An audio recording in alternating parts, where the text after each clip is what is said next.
You're listening to the Options Insider Radio Network. For more quality options programs, visit www.theoptionsinsider.com or search for Options Insider Radio Network in your podcast provider of choice. Listeners can also access all of our programming through our mobile app, available in iTunes and on Google Play.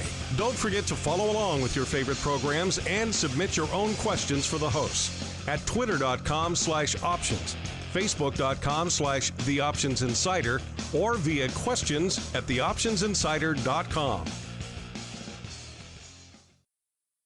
And now, it's time for the show that breaks down the options market. From unusual activity alerts to market updates and trading strategies. If it involves puts and calls, then our all-star panel will break it down. It's time to hit the Option Block with your host, Mark Longo from theoptionsinsider.com, and co-hosts Alex the Viceroy Jacobson from Options Express, Uncle Mike Tusaw from RCM Asset Management, Andrew the Rock Lobster Giovinazzi, and Mark the Greasy Meatball Sebastian from OptionPit.com. The Option Block is brought to you by Options Express by Charles Schwab. Don't spend time worrying about your broker at Options Express by Charles Schwab. Security, stability, and account protection are the most important responsibilities to our customers. Secure account access, enhanced financial protection, entrusted with over $7 billion in customer assets, established financial stability. Options Express by Charles Schwab lets you trade with confidence. Stocks, options, and futures all in one account. Trade with a specialist. Visit www.optionsexpress.com to open your free account. Options Express by Charles Schwab is a member of FINRA, SIPC, and NFA. Hello, everybody, and welcome to the Option Block from the Option Insider Radio Network. This is Andrew Giovinazzi, taking over the hosting duties for Mark Longo, who, since he's not here, we'll actually talk about him. It feels like he's always on vacation. I mean, let's be realistic. He's always on vacation. But anyway, I do have our quality cast of characters today. We have the man from, St. Charles, Illinois, Uncle Mike Tusaw. How are you today, sir? Doing well. And just out of curiosity, in Maine are you from? I was just thinking of that. I live in the town of Bath, soon to be moving to West Bath, actually, this summer. Got it. Well, congratulations on the big move. Yes. I'll eventually become a country pumpkin at that point, or country bumpkin. So it'll be the first time I haven't lived in a town in my entire life, or a city. That's exciting. I will live where there's more trees than people. It's freaking me out a little bit. As long as you got Skype, right? Exactly. I got Skype and lobsters in the front yard. That will be the extent of my life. Skype, lobsters, and the VIX. Planes, trains, and automobiles. The main version is Skype, lobsters, and the VIX. That would be the option lobsters version of Maine. Also, of course, the man who has the best collection of hats in the option business by far, Alex Jacobson from Options Express by Charles Schwab. Hey, Andrew, good to be here today. Thank you. Thank you for dropping in. Are you at home with the clocks? Are you actually on the busy Schwab desk today? I am at Clock Central, so we have the Skype gods working in our favor today. That is good to hear, because you actually sound pretty good. You sound really good. That's nice. Good to be here, Andrew. Okay. How are things in Maine today? They're lovely. Sunny. Spring is here. I actually chipped a couple golf balls in my backyard for lunch. So without freezing or sinking into the mud. So that's a huge uptick for me. Okay, well, since we have our cast of characters assembled, we will dive right into the trading block. It's time to break down the latest topics, trades, and trends in the world of options. It's time for the Trading Block.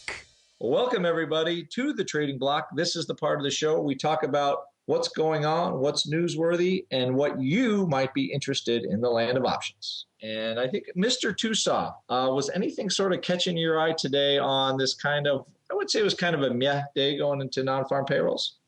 Well, what caught my eye is I would agree for the most part it was a meh day, but just look at it. What I thought was interesting is the Russell 2000. You look at the S&P only down 0.1%, or the SPX is down 2 handles is what I'm looking at right now. But the Russell was down over 11, almost a full percentage point on the day. And I thought that was kind of interesting in that yesterday we had the up day in the marketplace. I think it was 4 in a row, I believe, is what the first time in 2 months I think I was reading somewhere. And then today the market just kind of was meh, but then the Russell had a little bit of a pullback. So kind of interesting going into non-farm tomorrow, and going to be curious to see how that plays out. Yeah, a little sketchiness with the smaller stocks. I'm of the mind, the market loves those big round numbers, Dow 10,000, 11,000, 12,000. And I think that 1,900 number is looming kind of hard, in the SPX. Would you have any thoughts in that direction, Mr. Jacobson? Yeah, as Mike pointed out, they big cap blue chip had a kind of uneventful day, but small cap and the momentum stuff on NASDAQ just got slammed today. If you look at, the triple-digit names, kind of the option favorites, Netflix, Priceline, Tesla, Amazon, they just got whacked today. And when the market, the S&P came back at the end, they came back a bit. But the only momentum name that had any, green attached to it today was Google and Intuitive Surgical. Intuitive Surgical had a big day and huge relative strength. And Google kind of had an interesting day because today's the first day it traded post-distribution. And I know at OX and my friends at other firms, that's what was actually taking up a lot of the trading desk time today, was people trying to understand the Google split/distribution and what it did to the option chains. And I would just tell folks who have positions in Google to make sure they have a clear understanding of what's trading, what the new symbols are. Google is one of the big names in Idea Hub, and it dropped out today because Hub has a filter that doesn't allow adjusted options in. So even though trading was modest today, the phones were very active with a lot of questions about the Google distribution. We could talk about that in the Xpress Block if you want. I don't know if you had anything for that, but that's also a good topic about how that works, because I actually called the OX desk myself because I misplaced the Google circular that I usually get from the CBOE when I look at that stuff, and I couldn't find it anywhere. And the OX desk was right on top of it. I have to, I know this is an Option Express show, but the guy on the phone was like, he gave me the information pretty easily. So, I mean, I've also, I've been around a couple of splits before, so I had an idea how it was acting, but just trying to find all the symbols and stuff. Normally when I read the circular from the CBO, it's easier, but didn't have it, and I didn't have time to find it. So the OX guy was hugely helpful. Yeah, well, the desk is great. I'll tell you who did the best circular on it was NASDAQ. And if you go to NASDAQ.com, they actually did, amongst the ones I saw, the best written explanation of it. So, we can touch on it a little more in the Express Block, but the best advice I can give people is just be aware that there's now an adjusted option chain/chains and a new symbol. And before you pull a trigger, just make sure you know what you're trading. Absolutely. As usual, know what you're trading. And I was surprised by on one time, almost 18 split adjusted, $36 up for Google this morning. Everybody must have thought it was a massive bargain or something when they all went to the well this morning in Google, I guess.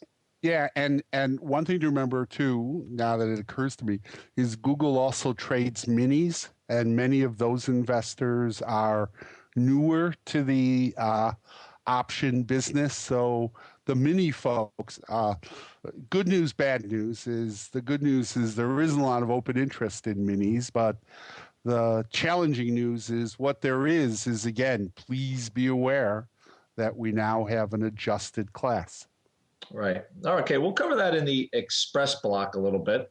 Right now, I want to do a little rundown on, we've got our numbers, our March option volume numbers, and goodie for us, especially for this network. Option volume rose 14%, looks like year over year in the month of March. We had 355 million plus contracts traded in March, and that was a 14% rise over last year when they traded just over 311 million contracts.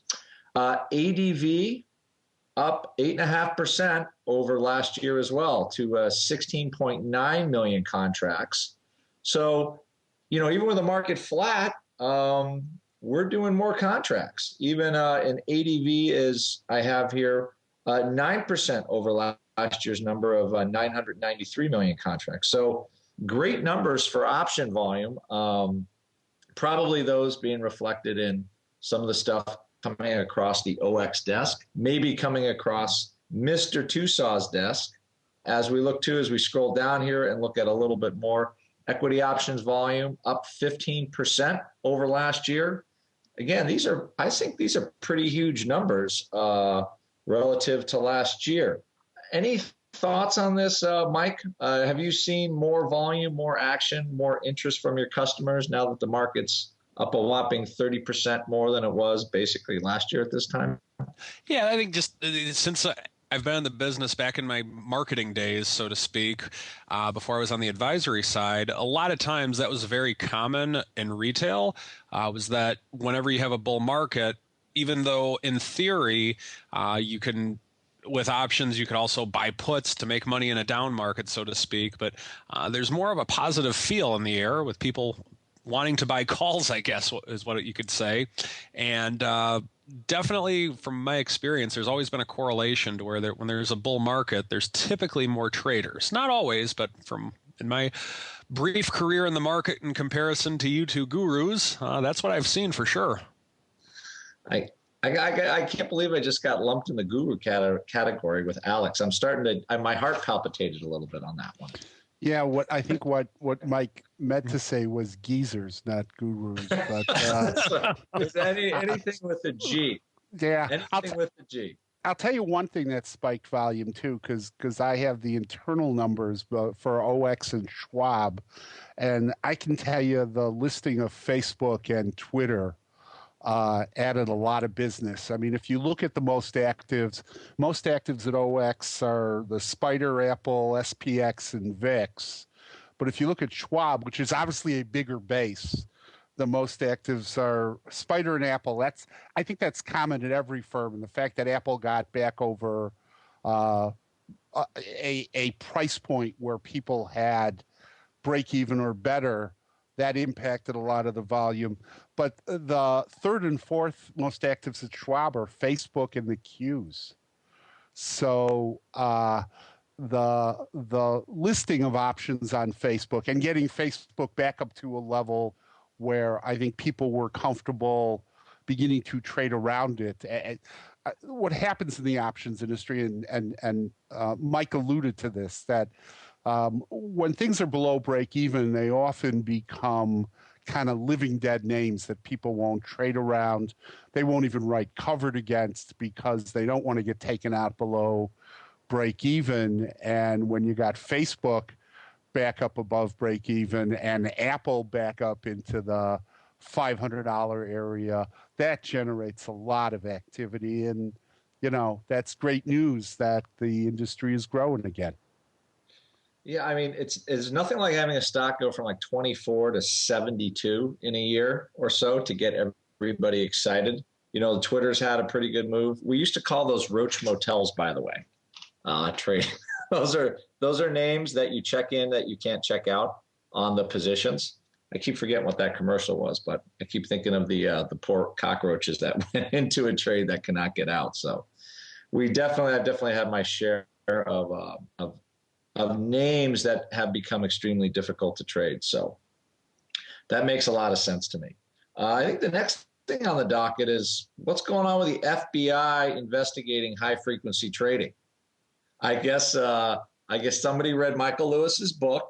The game is totally rigged, and the FBI is now going to come in and investigate high frequency trading. Me personally, and you guys can weigh in on this, I don't think high frequency trading makes a big difference for any of us, especially when it comes to stocks.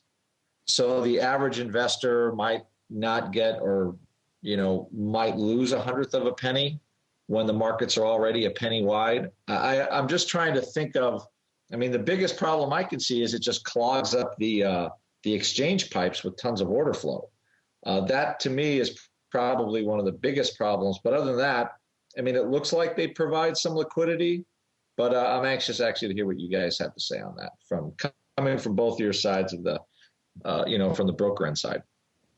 Well, on the advisory side of it, it's really not something that we really follow that closely because of the fact that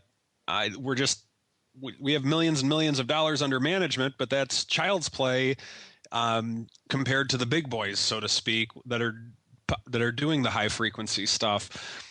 What I'm concerned with is how come it's coming out? Why is the FBI getting on board right now? Why is this? It feels to me like this is reactionary.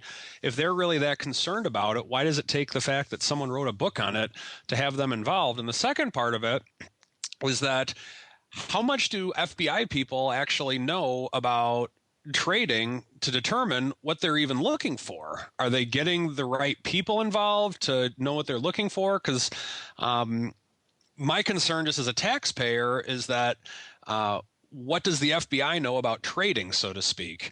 I don't know. That's my 2 cents on it. Yeah. Well, there's two perspectives here. Chuck actually did a press release today and called it a cancer, and that's his term. Having worked at exchanges for much of my life, exchanges cater to volume, and there's kind of no filter as to what's good volume or what's bad volume, and that's not a good thing. To Mike's point, why do the regulators and law enforcement get involved in it now? Unfortunately, regulation in this country, they are archivists. They're people who come to the event after the fact. Everybody thinks the SEC and the Justice Department and the FBI are the trading sheriffs. Regrettably, and that's my opinion, not the firm's, they are not. They are archivists. They come to this thing after the fact. To Mike's point, are the regulators truly able to understand this? Well, the two regulators I've worked with the most in my career have been the IRS and the SEC. Remember, I've worked at exchanges which were regulators as well. Did they have the understanding to investigate this stuff? Yeah, but sometimes they had to buy that outside expertise. I know for years you'd run into retail customers who would say, the IRS is never going to understand my tax return, and I'm going to be aggressive in the way I treat my options trading. And there I am a couple years later giving a class at the IRS Derivative Center down in Austin, Texas. And I'm talking to a group of people who knew more about derivatives than many of the brokers that I had trained. They're good. Sometimes I got to bring in outside stuff, but they're good. Why now? It's back to the archivist issue. Why today, was McCain making a comment on high frequency trading? High frequency has been around for a long time. We talked about it. Sebastian, made the comment on the last show that maker taker is a large challenge. I very much agree with that. Everybody who trades, back in the days of the So's bandits and the Ray's bandits, everybody claimed to provide liquidity. And the truth is they, in my view, didn't provide liquidity. They provided liquidity where it wasn't needed. So, people would say, well, but I'm providing liquidity in the Spider, or I'm providing liquidity in Apple. No, they're not providing liquidity. They only trade in the most liquid instruments. In options, they're trading in the most liquid instruments. And as Chuck said, it's a cancer. And yes, it's small amounts of money, but in 2012, the high frequency firms made $1 billion. They didn't make the $1 billion off risk taking in a position. They made $1 billion off the arb of high frequency. Somebody lost that $1 million. And yes, it was in pennies. And yes, it was a nickel here, but it's $1 billion. And when investors trade, friction is three things. It's commission, it's bid offer, and it's slippage. And it's a price, it's a tax, and we need to take a hard look at it. And if they need to go away, they need to go away. I'm myself, I'm agnostic on it. I don't think they add the value they say they do. But I was always in the liquidity providing business where you actually had to risk capital. I don't think they risk a whole bunch. I don't really think that adds much, but it'll be interesting to see how this actually plays out. But to your point, Andrew, you got paid for taking risk.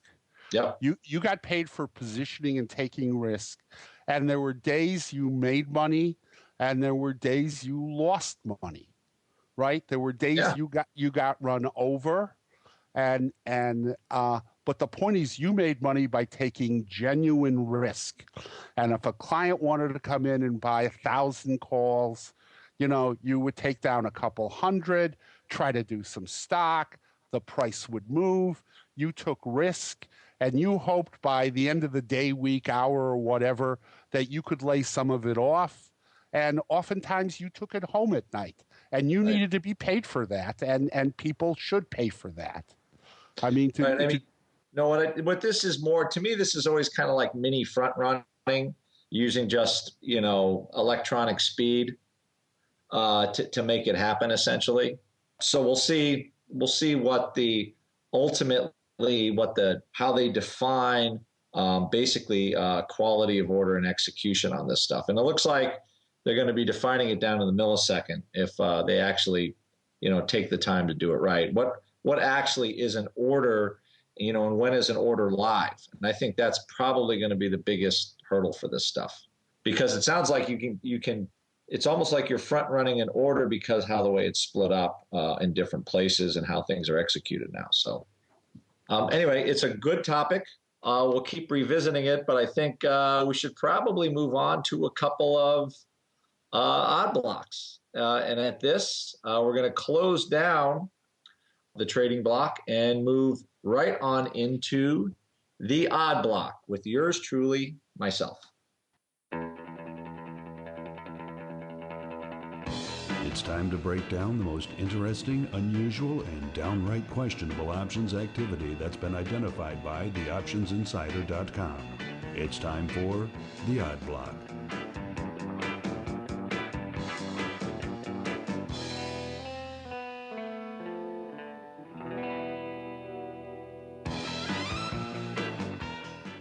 Anyway, everybody, welcome to the Odd Block. This is the part of the show where we look at sort of the dirty, greasy underlying parts of the market, mostly just some oddball paper that we spend a little time trying to figure out every once in a while, even a trade or two on some of these things.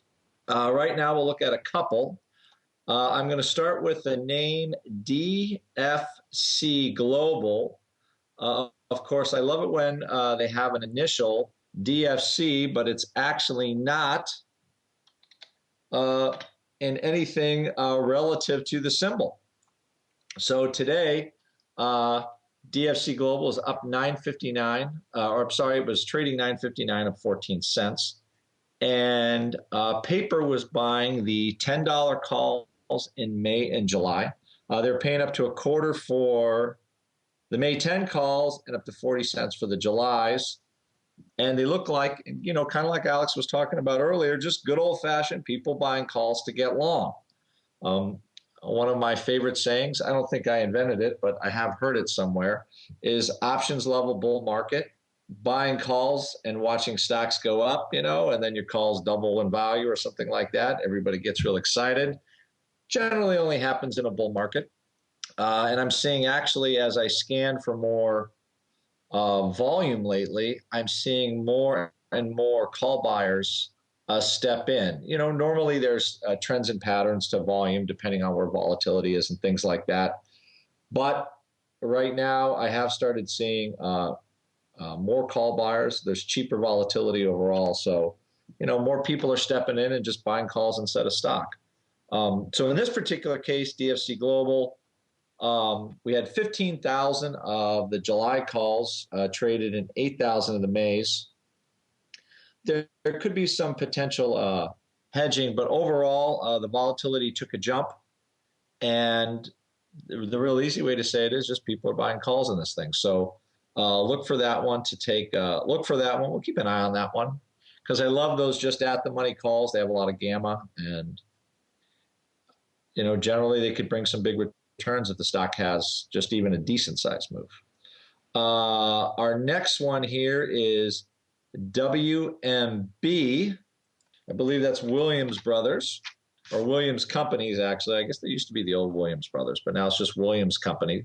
Today it was trading down 2 cents to 40.57. And a trader sold 9,000 of the WMB Jan 2015 calls, collecting $2.10. So, on this one, I can kind of flip-flop from the trade before. Looking at this, looks pretty much like buy-right paper, collecting $2 with a year to go. And, the calls are, essentially $10 out of the money. So also to open interest on the strike is pretty solid. So it's easy to see that the trader is possibly adding to the short interest and continuing to write these calls. So what I would say is a sort of a vanilla trade or vanilla buy right trade. Yeah, I'm sorry, I have the open interest at 74,000 on this strike. So again, just a long holder of stock most likely, and the call seller is just looking to maybe, to continue to hold on to the stock, and they're not looking for a lot of upside, but I always like seeing buy rights because that means there's some money in the positions and they would actually loot and they would like to stay in the position. That's the important thing. So it gives you kind of a good sense that the name might actually perform. Moving along on our kind of meh day was REN, Resolute Energy Corp, trading $7.19, was up 18 cents when we posted. And it looks like a trader bought a September 12.5 call spread for 70 cents. Vol's trading around 46%. Also, again, not a small trade, did it around 4,000 times. The open interest on the name is pretty much nothing, only 55 on the call, on the 7.5 strike and 193 on the 12.5 strike. So this is somebody basically buying calls to get long. Pretty cheap spread, actually, when you look at it, for 70 cents. So you have a potential to make 4 times your dough if we're called away. I don't know much about REN, but again, a lot of these energy company stocks have gotten hammered from potential rate rate rising. That's hard to say with all those R's. Rate rising. So this is somebody again trying to scoop the bottom. The stock itself is trading only about 60 cents off a 52-week low. The 52-week high is 11. So the spread is basically just setting up for a takeout somewhere around the year highs. We can get a little bounce back in the energy sector, which I don't think at this point is too bad of an idea. So as far as trades go, this is one of the better looking trades that actually has come across come across the odd block, and especially as a way to get long. So not too bad looking of a trade, I would say. And lastly, as we come into the end of the odd block segment, we're going to look at Corning. That's GLW, name that's been around for a long time. It's been on the odd block a couple of times. Pretty good size paper here. So Corning's trading 21.59. It was up 23 cents on a day when a lot of stocks were down just fractionally. A trader had, a small order here. They sold 25,000 May 20 puts collecting 25 cents, which I would say is not a small order. GLU is trading 21.59. So again, a trader looking possibly to take delivery of a stock. And the idea is, you sell a put a little out of the money. I guess this is what we'll call the wheel strategy. Also, there was about 20 some odd thousand of the May 21 calls going up at the same time. So basically, traders are looking to collect or what we'll call just an income trade in a GLW. So, again, I would say, though, on balance, pretty bullish paper. Now, GLW is a low volatility stock. The 10-day vol is only about 12%. That's why you're not getting a lot of money for these puts, but still, a fairly decent amount of premium for the name. And again, not a bad way to get long. The best thing about selling puts, as long as you want to take the stock, that makes the trades that makes them a good alternative. So just remember that. Anytime you want to sell puts, in the back of your head, you're saying, I want to own the stock at some point. So don't forget that. And it makes it a lot easier to, let's just call it, digest the put sale. So again, not bad ways to make money. They're just showing maybe a little taste for risk going through the earnings cycle with this trade. So anyway, well, again, another one to keep an eye on, and a huge chunk of opening paper in this name. And I think that will do it for the odd block. I get to take off, my fedora, and I get to put on, I get to borrow my Viceroy hat as we slip into the Xpress Block with Alex Jacobson. The Xpress Block, brought to you by Options Express by Charles Schwab. Options Express by Charles Schwab lets you trade where and when you want for every level of trading. From advanced charting, free daily trading ideas, and free educational resources. Options Express by Charles Schwab is the online broker for all traders. Best of all, Options Express by Charles Schwab lets you trade stocks, options, and futures all in a single account on powerful yet easy-use trading platforms, including mobile devices. Visit optionsexpress.com for your free account. Options Express by Charles Schwab is a member of FINRA, SIPC, and NFA. Thanks, Andrew. So we talked about earlier, it was kind of a quiet day in terms of blue chips and the Dow and the S&P. That wasn't the case in NASDAQ and the Russell. We also mentioned that Google has done a distribution, and I know this created a lot of confusion, and I'm going to add to the confusion by saying I'm not going to take the 20 minutes I think it would take to explain it, but just be aware that Google now trades on an adjusted basis, Class A share and a Class C share.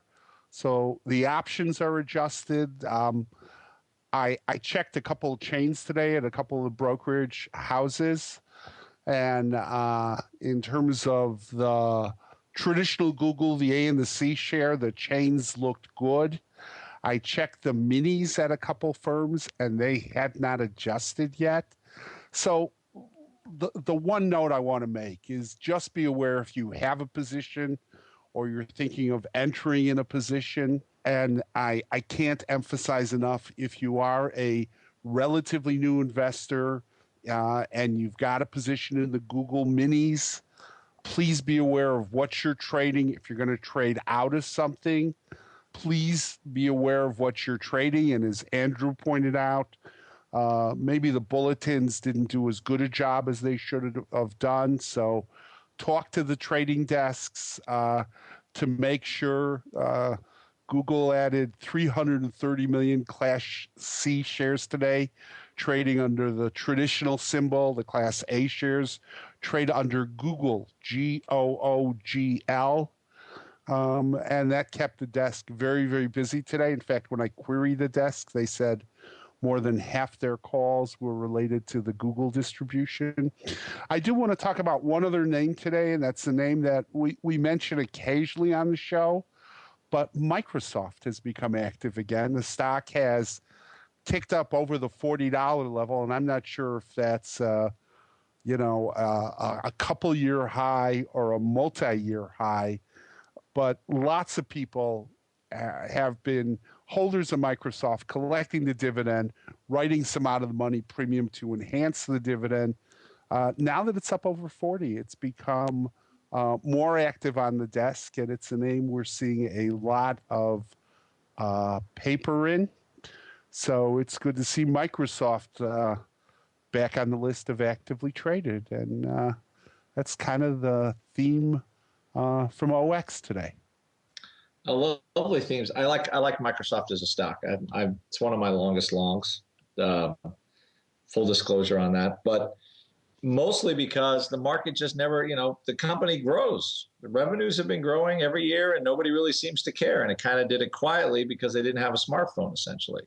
So, maybe as Microsoft with the new CEO branches out a little bit, it actually becomes a trader again. And the volatility gets out of the 20s. So people can actually make some money writing some calls against it. But yeah, definitely the volumes picked up, the implied vols picked up. So we'll see if it becomes a trader, but yeah, it's definitely a multi-year high, Alex, because it's been a lot of time in the 20s. Anyway, as we move on to our next session, I guess we get to spend a little time here with your favorite section, and I believe Mark Longo's favorite part of the show, the viewer mail. It's time to take your seat on the All-Star panel as we read your emails, tweets, Facebook messages, website comments, and much more. It's time for the Mail Block. Okay, everybody, and welcome to the viewer mail. We have several topics here, and I'm asking my co-hosts if there's any topic in particular that they want. Please let me know. I think there's a good one here for Alex on the second one, but I'm going to start with the first one here, and I'll flip it to either one of you two guys to see if you want to take it here. So let's read what I guess I'm looking from Wael, W-A-E-L at randall@yahoo.com, and the question goes: what service do you offer to help options traders? I guess besides all the radio shows and education and information and blogs and all that stuff. I'm also looking for a scanner to stop big order blocks by investors. Any free or paid service? Thanks a lot, Samuel. So I would just ask you guys, I guess this is a question for me. Is there a service that the option block provides that helps people identify block trades? In real time, no. We have something at OX called the Dragon, which showcases unusual activity, but it sounds like this listener wants to know quickly when a large trade has gone up. And Andrew, I'll throw this back to you in a moment because you do the unusual activity. There are a couple of services. There are probably more, but they are paid services. I believe iVolatility does a very good job of showcasing unusual activity. And there's actually a company called Trade Alert, and run by a friend of mine, Henry Schwartz. In the interest of full disclosure, he's been a guest on the show, and it showcases not only unusual activity, but he provides more of the local color. So he does somewhat of an interpretation. Is it a block? Is it tied to stock? Is it a spread? Does a lot of what you do, Andrew, in unusual activity. I believe both iVol and Trade Alert do have free trials. You can probably get them for a few weeks. There are other services, but they are expensive. I mean, you could do it on a Bloomberg machine, but that's a couple grand a month now, and you need dedicated T1s. I would look at getting the most out of the brokerage resources that you use, using things like our Dragon. But if you really want to be wired to that, this just happened a moment ago. It's iVolatility and Trade Alert. I'll throw it back to you, Andrew, because you do more of the unusual activity in blocks. So I think I like the Trade Alert product. I've met Henry a couple of times. It's an excellent product for looking at that. Obviously, unusual activity at the Option Insider Radio Network on the on our webpage. We just showcase, at least besides the ones I do, probably a dozen other block trades show up there. That's free. Again, if there's also the Option Vision product. If you go to orats.com, they have a screening service for volume in a 3D kind of environment. That's one of the things I use for looking for activity, for unusual activity. So, at least looking for things. There are those services out there. Also LiveVol is another one. If you get the LiveVol Pro, they also have something that sets up basically a streaming block trader. It doesn't have the interpretation part, but it does have, buy or sell on it. So that's also another good service, LiveVol Pro, for options data. So I would recommend any of those. Andrew, what do they cost, ballpark? Options, LiveVol Pro, I think is $299 a month for that service. The Option Vision service right now is about $100 a month from ORATS. All the data is delayed, though. It's not live. It's about 10 to 15 minutes delayed, so that's why it's cheaper. I don't know how much Henry's Trade Alert costs, actually. We keep thinking of trying to incorporate an option pit, but again, as usual, ongoing discussions with something like that. But it's a very nice service. Going on to the next question. John King, doesn't he write us a lot of stuff here? At Options, and maybe this is one for Tusaw he might like. Options, could you discuss the trade entry for the Iron Butterfly, Iron Condor, ignoring commissions? Alex doesn't like to hear that, but, Anyway, all at once, vertical legs, call spreads, do the strangle, straddle. Any thoughts on entering basically the four-legged trade? Mike, any comments on that? And then we can toss it to Alex. Well, in terms of entering it, I like to enter them all at once personally. I know some people like to leg into things like that. My thought on legging into spreads is that the whole purpose of doing a spread in the first place is to manage some type of risk, or to make it so that you can get some type of a premium while still having it hedged, or buy an option while still selling some premium against it so it doesn't cost as much. That's the whole purpose of doing a spread. I'm not much of a fan of legging into spreads, although I'd be lying if I said I never did it, but it's typically not my MO because of the fact that it takes away the whole purpose of why you're getting into a spread in the first place. So I like entering it all at once if and when possible. I can't disagree with that. Alex, do you have anything you want to add to that before I chime in on my 3 cents? So I think Mike is spot on, and I'll just add a little local color. I mean, at OX, you have a four-legged all-in-one trade ticket. And to Mike's point, sometimes you don't want to leg, sometimes you want to get it all done. But there are occasions when there's market activity that if you're going to do a four-legged, a condor, an iron condor, butterfly, that something's going on in the market where maybe there's just been a big put trade and the vol's up momentarily in the puts, where I would leg, and maybe I'd bang out the put side and kind of let the market settle back in. But I got to put a big asterisk up when I say that, which is it may not settle back in and give you that opportunity to sell the call side. So there's an embedded risk in legging, but maybe sometimes the paper has hit the market and one side of what you want to do is more attractive, then I would consider legging. But the risk in legging, as Mike pointed out, is A, you only may get one side done, and, B, just because there's paper doesn't mean there's more paper behind it and you're going to get run over. So, but you can do all 4 legs in the all-in-one trade ticket if you want to do all 4. Occasionally, I'd leg. Yeah, especially like a more liquid issue. You probably, I would say, an illiquid issue, probably better to do all 4 sides no matter what, because you could be hung there for a while. If you're trading the more liquid stuff, you could leg the trade.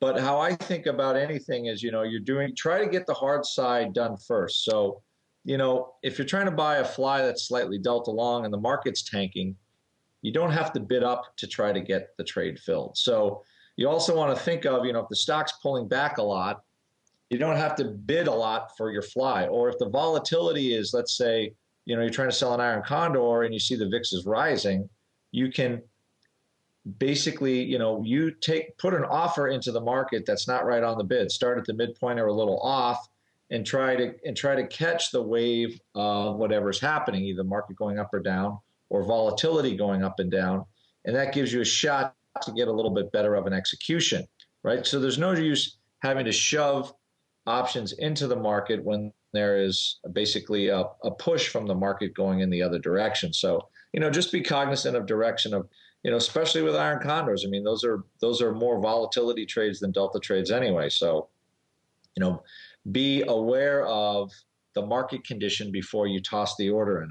That's what I would recommend for sure. Let's go on to, I guess we got 2 more. We're going to hit a couple of these today. We're going to clear out the mail block, and Longo's going to be thrilled when he gets back here after his sunny vacation. So this one comes from fblacks@gmail.com. Geez, you guys are great. Alex and Mike, you can bathe in that for a little bit, but this guy wrote this last year. Why is it that you were the only ones who read the FIO option action April 25th correctly? Everybody else had the trader hedgy buying the SEP 24 calls. So obviously Mark has fixed his viewer mail system, because this is a year old. Do you offer any service for learning and advisory? Well, I can take this one. Obviously, we have Option Pit, where I'm the COO there, and we actually spend time just teaching people how to trade options. At OX, I'll let Alex take over about OX, and Mike talk about what they do or teaching people. But, part of, what we bring is, I was a floor trader for 15 years, and I was on trading floors for 18 years. So you do learn something being in that areas, because you're used to seeing how paper works, mostly because, I've traded probably 5 or 6 million option contracts.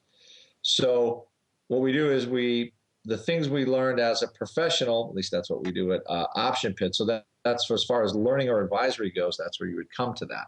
Do you guys have anything to add there, Alex, about learning and advisory from the OX side? Yeah, and I think the opportunity to learn with someone like you, Andrew, that has a wealth of knowledge is terrific. I think all the brokerage houses, OX has webinars. It's got a whole learning center.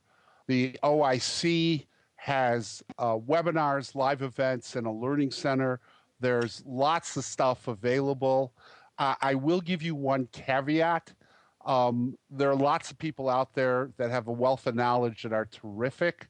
There's lots of people out there that just want to separate you from your dollar and sell you a class. So I would exhaust the free stuff first.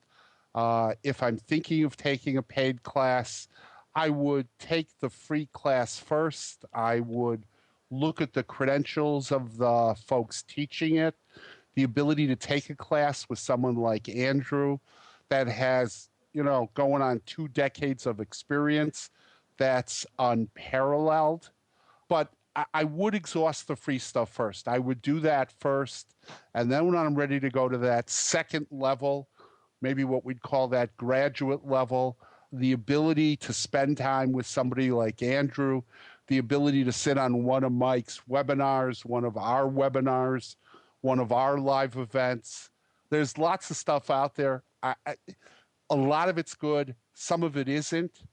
Before you open your wallet, I'd be a little cautious and I would do a little digging and I'd listen.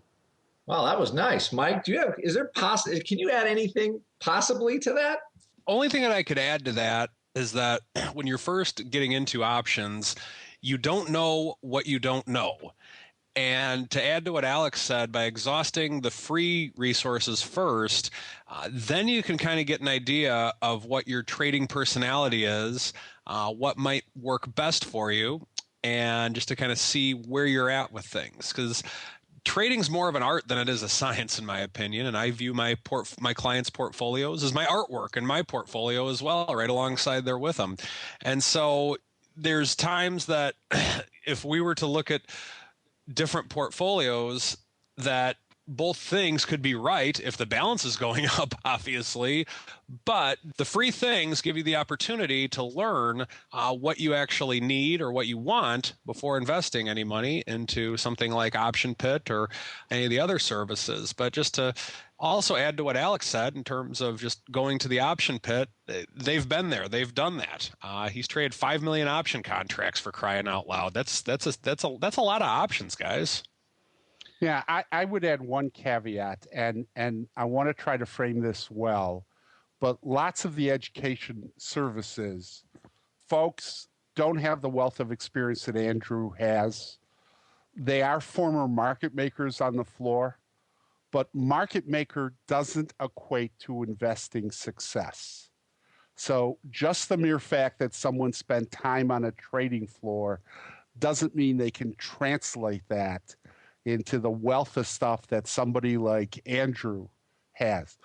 Tony Saliba, a terrific name in the options industry, had an education business for years, might still have the education business. It was called ITI. The class was $20,000 or $30,000. It was a ton of money. In my opinion, was the class worth it? Absolutely.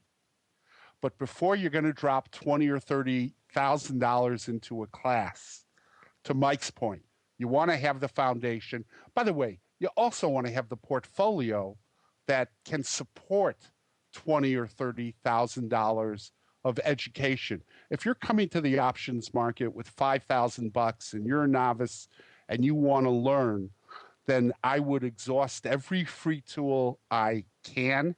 And before I open up my wallet, I would be real cynical of someone trying to sell me something unless they can demonstrate that not just they did it, but it translates to me, an investor. Wow, I like that. That was good, you guys. Again, buyer beware, but there's so much good free stuff, great books, everything.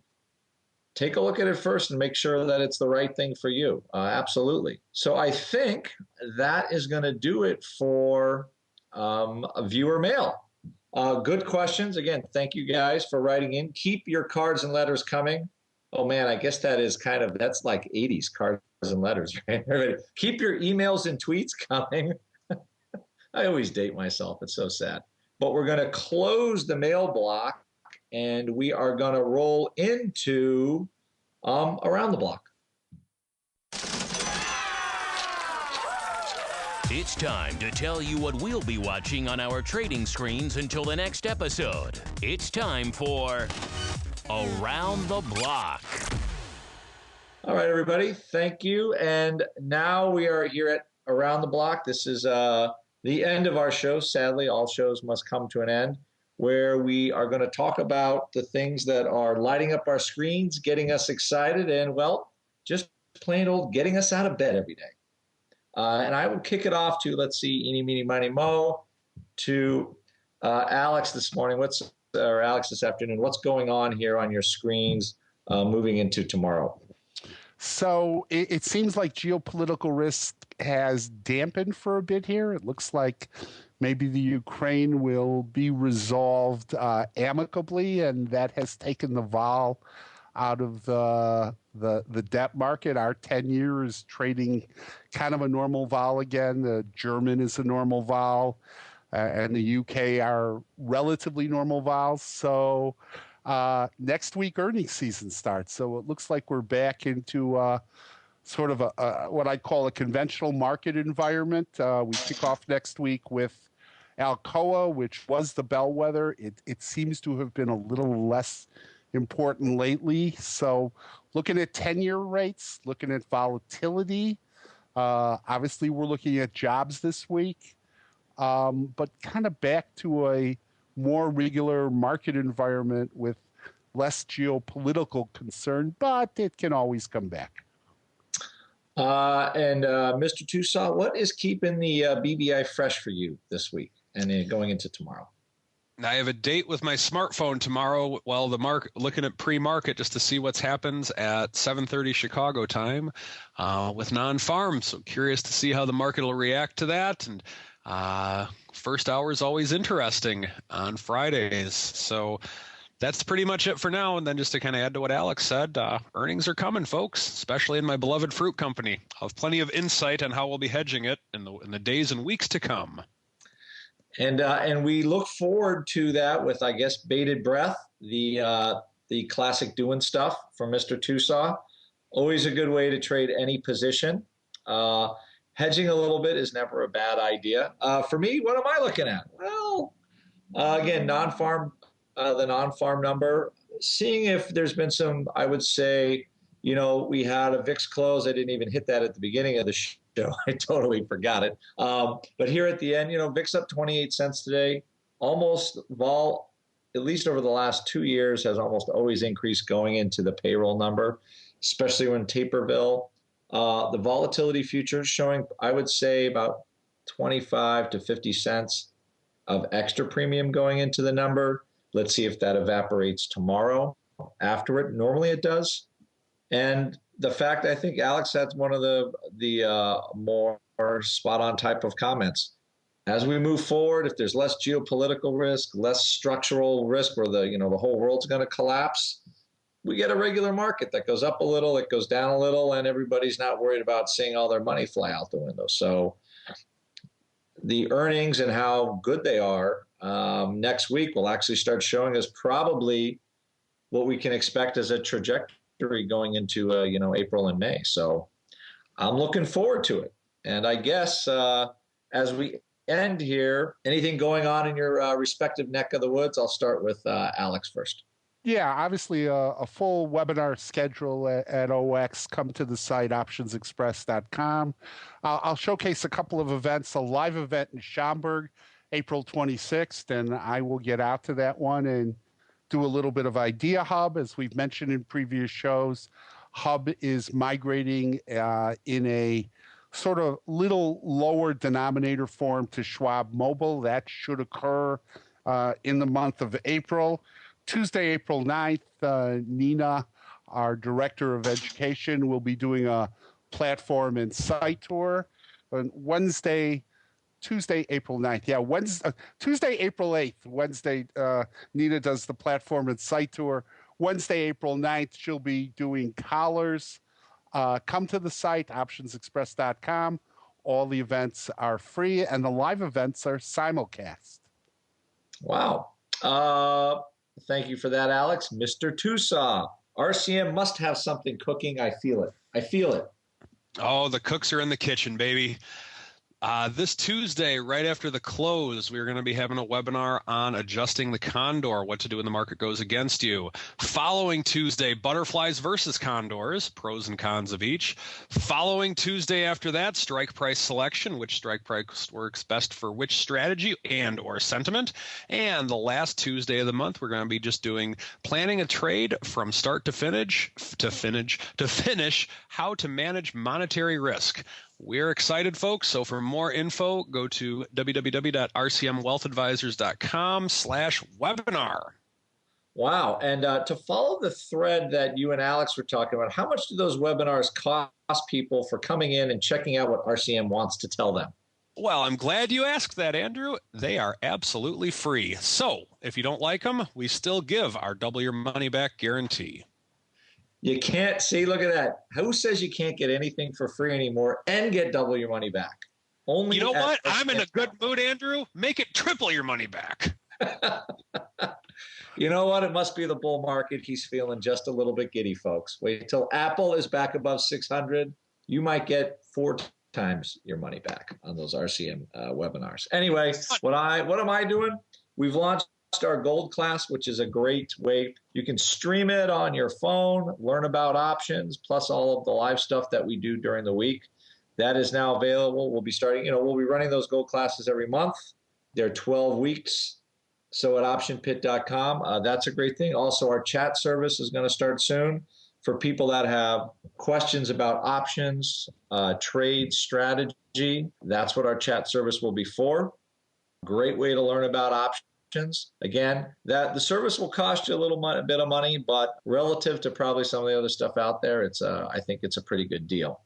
But again, thank you to my co-hosts, Mr. Tusaw and Alex Jacobson. I think that's all the time we have. And until next week, I'm going to wrap it up for us at the Option Block. The Option Block was brought to you by Options Express by Charles Schwab. Don't spend time worrying about your broker at Options Express by Charles Schwab. Security, stability, and account protection are the most important responsibilities to our customers. Secure account access, enhanced financial protection, entrusted with over $7 billion in customer assets. Established financial stability. Options Express by Charles Schwab lets you trade with confidence. Stocks, options, and futures all in one account. Trade with a specialist. Visit www.optionsexpress.com to open your free account. Options Express by Charles Schwab is a member of FINRA, SIPC, and NFA.